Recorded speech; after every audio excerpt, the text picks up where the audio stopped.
Hello, and in this IELTS Speaking Part 2 video, I'm going to describe a historical building you have visited.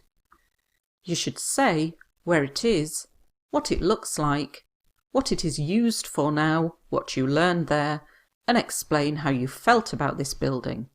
I've used a lot of the same language in this video as I did in the video Describe Something Special that you bought from a tourist attraction, because I think if you've got videos that are very similar to each other, then if you get that topic or this topic, you have things that hopefully you can remember to say.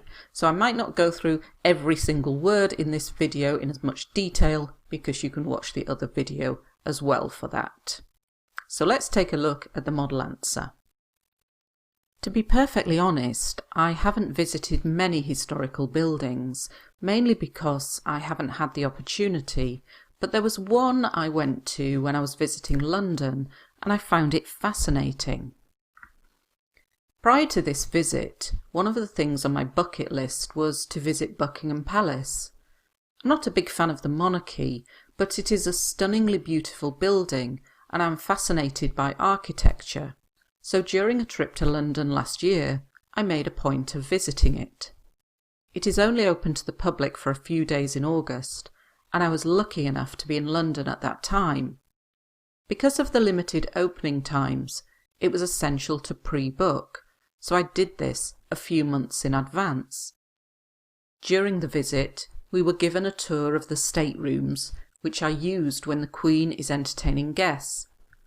Obviously, you can't go into her private quarters, but it is still fascinating, and the rooms are breathtaking.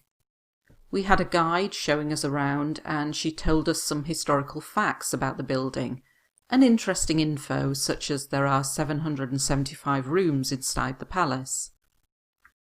After the tour we were famished, so went to the cafe and had a traditional English scone with jam and cream.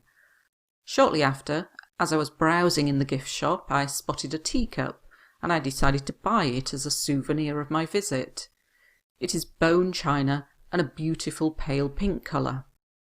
I use it every morning for my tea, and it is special because it reminds me of my visit to that extraordinary house. It truly is an outstanding building. The grand staircase is spectacular, and that was the highlight of the visit for me. So let's take a look at some of the language. So to be perfectly honest, I haven't visited many historical buildings, mainly because, so instead of just saying because, so it's like the main reason for this is because, mainly because, I haven't had the opportunity, the chance. When I was visiting, so get past continuous in there, and I found it fascinating, instead of just saying very interesting.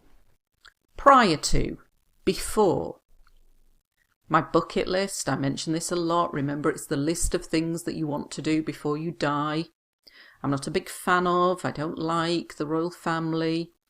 A stunningly beautiful building, whatever building you're talking about, you can describe it as stunningly beautiful. And you can talk about the building itself, you're fascinated by architecture, so this is one of the reasons why you wanted to visit it. Because of the limited opening times, so you can use this for your building, even if it's open all year round, just lie. It's important to pre-book a few months in advance, so if it's a popular building you're talking about, you can use this as well.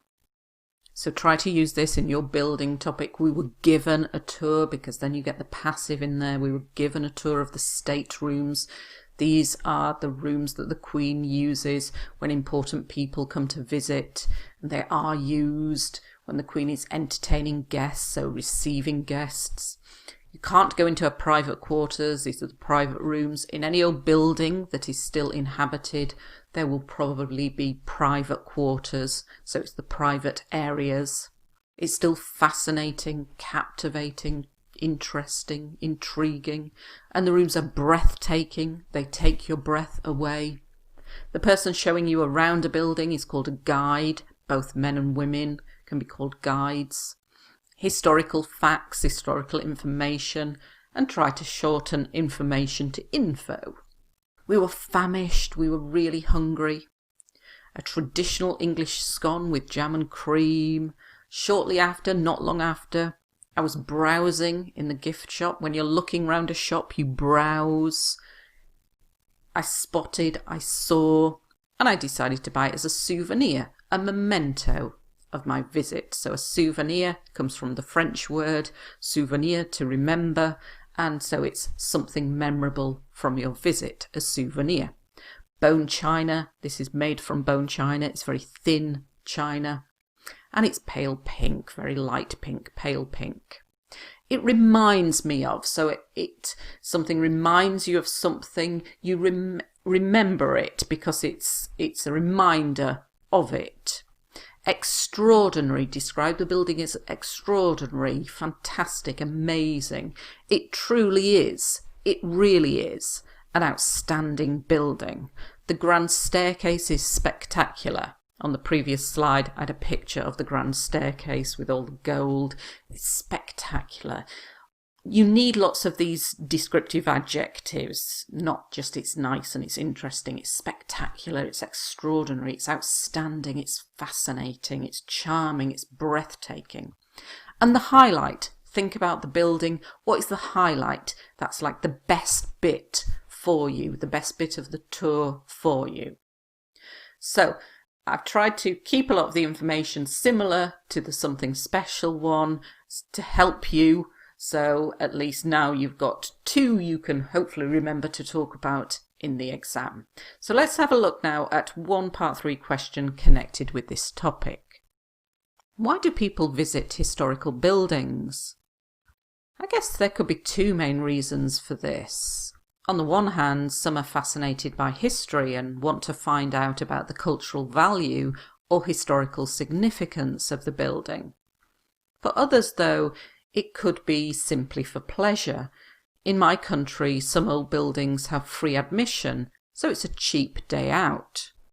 So when you're given a part 3 answer, try to give 2 reasons and structure it like a paragraph. So there could be 2 main reasons for this. On the one hand, now personally I don't like on the one hand in IELTS writing, I would like something more complex, but it's fine for IELTS speaking.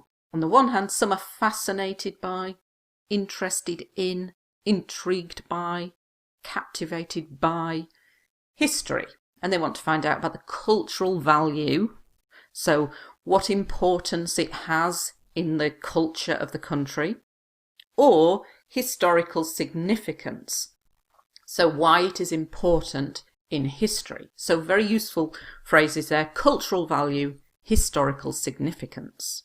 For others though, so instead of saying for other people, for others though, it could be simply for pleasure. So they're just doing it for fun. Because there is free admission, this means you don't have to pay to go in, and it's a cheap day out. We talk about days out. So it's a cheap day out, it doesn't cost very much. So hope you found this video useful. It is a lot shorter than my other videos, but hopefully by reusing the same vocabulary in many of the videos, then you'll hopefully have enough vocabulary to help you whatever topic you get in the IELTS exam. Thank you for watching.